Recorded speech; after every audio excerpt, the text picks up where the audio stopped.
जिले में आज युवाओं के बीच देशभक्ति और इतिहास की अलख जगाने एक खास शख्स पहुंचे। महान क्रांतिकारी चंद्रशेखर आजाद के प्रपौत्र अमित आजाद ने शहर के डीएवी +2 उच्च विद्यालय धनबाद में छात्रों को क्रांतिकारियों के संघर्ष और बलिदान की गाथा से रूबरू कराया। अमित आजाद, जिन्हें देश के द्रौपदी मुर्मू और नरेंद्र मोदी से सम्मान प्राप्त हो चुका है, इन दिनों देश भर में युवाओं को जागरूक करने की मुहिम चला रहे हैं। उन्होंने बताया कि इस अभियान के तहत वे एक वर्ष में करीब 1,60,000 किलोमीटर की यात्रा पूरी कर चुके हैं और अब तक देश के 1600 से अधिक स्कूलों में जाकर विद्यार्थियों को स्वतंत्रता संग्राम के नायकों के बारे में बता चुके हैं। अपने संबोधन में अमित आजाद ने कहा कि देश को आजादी दिलाने में करीब 7,32,000 क्रांतिकारियों ने अपना सर्वोच्च बलिदान दिया, जिसे कभी भुलाया नहीं जा सकता। उन्होंने युवाओं से अपील की कि वे इतिहास को जानें, समझें और राष्ट्र निर्माण में अपनी सक्रिय भूमिका निभाएं।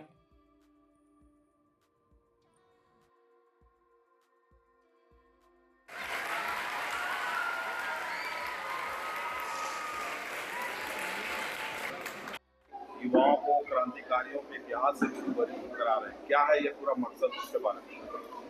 देखिए, सबसे पहले धन्यवाद करता हूँ आप सभी का। और देश भर में मैंने इस मार्च में 1,60,000 किलोमीटर की यात्रा पिछले एक वर्ष में पूर्ण करी है, जिसके तहत हम लोग देश भर में जाकर के जो हमारे क्रांतिकारी थे, वो 7,32,000 क्रांतिकारी जिन्होंने हमारे देश को ब्रिटिश हुकूमत से आज़ादी दिलाई, और जिसके अंतर्गत पीछे यदि हम शिवाजी महाराज और महाराणा प्रताप जी के समय में जाकर के झांसी की रानी, उसके बाद पीछे से जिन्होंने संस्कृति को संभाल करके रखा, उस संस्कृति को सहेजते हुए जो भगत सिंह और चंद्रशेखर आज़ाद जी तक पहुंची चीज़ें, जो संस्कृति हमारी पहुंची, उसको सहेजने का कार्य मैं कर रहा हूं आप सबके साथ में, और देश भर के जितने भी मेरे देशभक्त लोग हैं उनके साथ में। और हिंदुस्तान रिपब्लिकन आर्मी जो HRA, आप जानकर आपको अच्छा लगेगा कि जो HRA जब क्रांतिकारियों के समय में थी, जिसमें राम प्रसाद बिस्मिल और चंद्रशेखर आज़ाद, अशफाक उल्ला खान, ठाकुर रोशन सिंह, राजेंद्र लाहिड़ी, राम प्रसाद बिस्मिल जिस HRA में कभी होते थे, वो संगठन आज भी मेरे पूज्य पिताजी के द्वारा संभाला गया, फिर अब वो मेरे तक पहुंचा है। पूज्य पिताजी उसके राष्ट्रीय अध्यक्ष हैं, मैं उसमें वाइस प्रेसिडेंट हूँ। उस संगठन के तहत, ये नॉन पॉलिटिकल है, हम देश भर में जाकर स्कूलों में, कॉलेजों में, एक आपके सामने आज देख रहे हैं मैं विद्यालय में आया हूँ, हम जाकर उस चेतना को जगाने का प्रयास कर रहे हैं उन क्रांतिकारियों का जिन्होंने 24-24 साल की उम्र में अपनी जवानी को न्यौछावर कर दिया। सरकार से क्या आपको कोई हेल्प मिल रहा है? सरकार से कोई, केंद्र सरकार से कोई मदद मिल रही है आपको? देखिए, समय समय पर सम्मान करना, जैसे कि अभी हम पिछले वर्ष आदरणीय द्रौपदी मुर्मू जी राष्ट्रपति जी के पास भी गए थे, उन्होंने राष्ट्रपति भवन बुला करके हमें सम्मानित करा। आदरणीय प्रधानमंत्री नरेंद्र मोदी जी ने भी 2 बार हमें सम्मानित करा है। लेकिन आर्थिक रूप से हम किसी पर निर्भर नहीं हैं, ना हम किसी से मांगते हैं, ना हमें कोई कुछ देता है। हम सिर्फ और सिर्फ HRA के जो लोग हैं और जो हमारे देशभक्त हमारे साथ में हैं, हम यहाँ पर भी आए, इन सभी के समर्थन से हम आगे बढ़ रहे हैं। सरकारों से बस इतना अपेक्षा हम करते हैं कि वो उन शहीदों को सम्मान दें, हमारा समर्थन करें न करें। जैसा कि पीछे आपने देखा होगा, 1 वर्ष पूर्व लाल किले की प्राचीर पर जब प्रधानमंत्री जी ने भाषण दिया, तो उस पर एक तरफ चंद्रशेखर आजाद और एक तरफ भगत सिंह जी का जब वो चित्र हमने देखा, तो हमें लगा हाँ, सरकार इनके लिए कुछ कर रही है और होना भी चाहिए।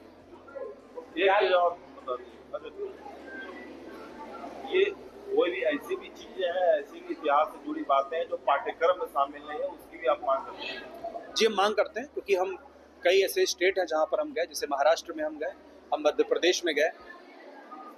हालांकि इन सरकारों के अपने अपने भी संस्थान है। मध्य प्रदेश की मैं तारीफ करूंगा, उन्होंने एक आज़ाद पर आत्मकथा भी निकाली है, जिसकी मैं तारीफ करूँ, वो खुद उन्होंने करा। और हमारा ये काम है, हम स्कूलों में जा रहे हैं, कॉलेजों में, स्कूलों में जाकर खासतौर से जो प्राथमिक विद्यालय, रूरल में, गाँव में, वहाँ की किताबें हम इकट्ठी करते हैं और उसको देखते हैं कि कौन सा उसमें शहीद या बलिदानी नहीं पढ़ाया जा रहा है, या उसका सिलेबस कम है, उसने जो जो बलिदान दिए वो कम है, तो उन किताबों को इकट्ठा करके हम वहाँ के CM से मिलते हैं और उनसे आग्रह करते हैं कि पाठ्यक्रम में इसको पूर्ण रूप से लाया जाए। कितने स्कूलों में विजिट हुआ होगा? अभी हमने महाराष्ट्र में जलगांव, नासिक, अकोला, लगभग अभी हमारी जो यात्रा चल रही है वो महाराष्ट्र में चल रही है। ओवरऑल देखें तो स्कूलों तक आप कितने स्कूलों तक पहुँच पाए हैं? ओवरऑल हम लगभग 1600 स्कूलों तक गए हैं। 1600 स्कूल, मैं काउंटिंग एक बताता हूँ, मोटी मोटी लगभग है ये 1600 स्कूल, जिसमें हमारे 250 बड़े कॉलेज हैं, और जिसमें 5-6 यूनिवर्सिटी होंगी अभी, इसमें तो हमारा चल रहा है अभी काम। लखनऊ में जैसा आपने पढ़ा प्रतिमा की भी आप जी, लखनऊ में एक प्रतिमा हम बना रहे हैं, आपको बताना चाहेंगे, आपको भी गर्व होगा जान करके कि चंद्रशेखर आज़ाद जी की अब तक की सबसे बड़ी ब्रॉन्ज की प्रतिमा हम बना रहे हैं, जो कि 151 फीट की है। और 1 एकड़ जमीन हमें माननीय योगी आदित्यनाथ जी ने उसमें दी है, और 9 एकड़ जमीन हम लोग अपने पास से, मीन्स जो आज़ाद भक्त हैं देश में, पूरे देश में मैं यात्रा भी चला रहा हूँ जिसका नाम है लक्ष्य आज़ाद यात्रा, और देश भर में जा जाकर हम लोगों से 1-1 रुपया सहयोग इकट्ठा करके उस स्मारक को पूर्ण कर रहे हैं, जिसकी लागत लगभग 200 से 215 करोड़। और उस 10 एकड़ के एरिया में हम, मैंने आपसे कहा ना कि पीछे छत्रपति शिवाजी महाराज से लेकर के दयानंद सरस्वती जी महाराज और जितने भी महाराणा प्रताप, जितने भी हमारे क्रांतिकारी हैं, सबको थोड़ी थोड़ी जगह उसमें दे रहे हैं, क्योंकि समय सीमा निर्धारित किया आपने? लगभग 2 वर्ष, क्योंकि हमें 2 काम एक साथ करने पड़ रहा है, हमें सहयोग भी इकट्ठा करना पड़ रहा है, हमें उसको बनाने का काम भी करना पड़ रहा है, ये साथ साथ चल रहा है। ये साथ साथ चल रहा है।